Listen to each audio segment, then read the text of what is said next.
ntabwo kunyakana kuko nari mwanze. Yego. Ako nyine tu bisa naho. No haryuma. Umujama. Neso nyine byarabaye ariko nyine ukurura amakuru wumva ko barise bavuye mu bukene bamaze kuva mu bukene wumva ko n'ubundi wakwegera kugira just kuza kureba kwa Alice. Ako kantu kizemo ko waravuye mu bukene bwo ntabwo. Yego. Ntabwo kari ngombwa.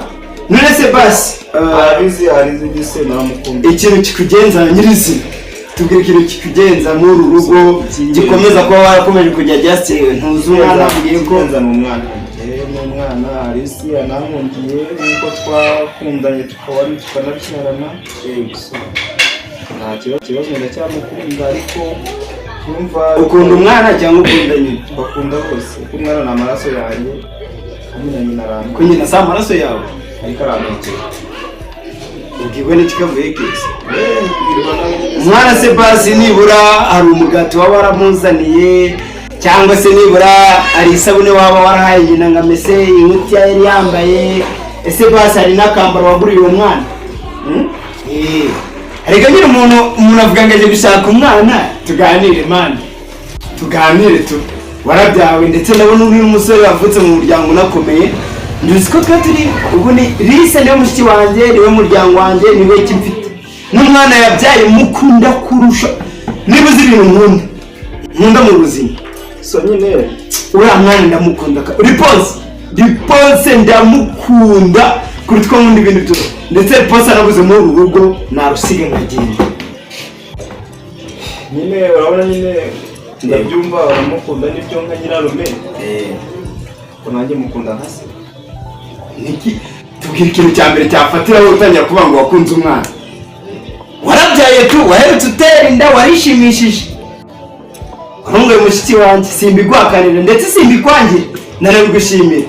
Nicyo ukimara kumva ko ese warakuruye amakuru, ese Alice ko twatandukanye ambwira ko atwite, ese kuva ku kwezi kwa mbere turyamana kugeza amezi 9 aho gataho reka tubare mu cyo gihe nicyo wakoze. Nicyo wakoze nyine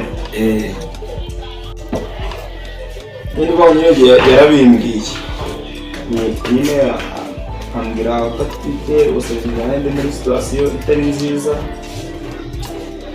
So nyine aho ngaho ushobora kuba ntarongeye kuba ntabasha kuvugana nawe, nagize umwaka telefone yanjye igwa mu mazi irapfa irangira nka telefone ifite mbe ntacyo no kumuvugisha.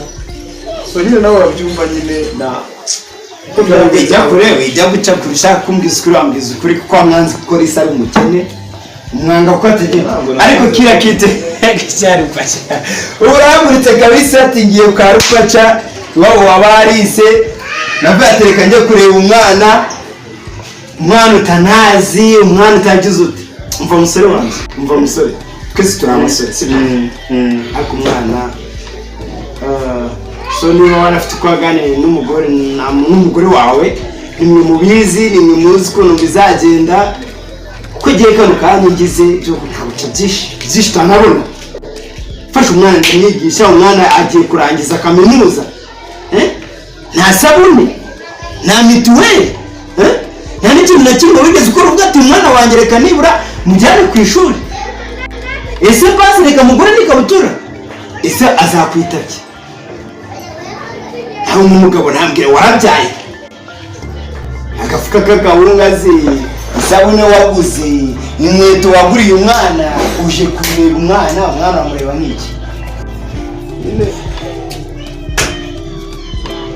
urumva kimwe kabisa aho ntabwo nahitwaye ntabwo nyine una nimba ye ntabwo nyine byagenze neza.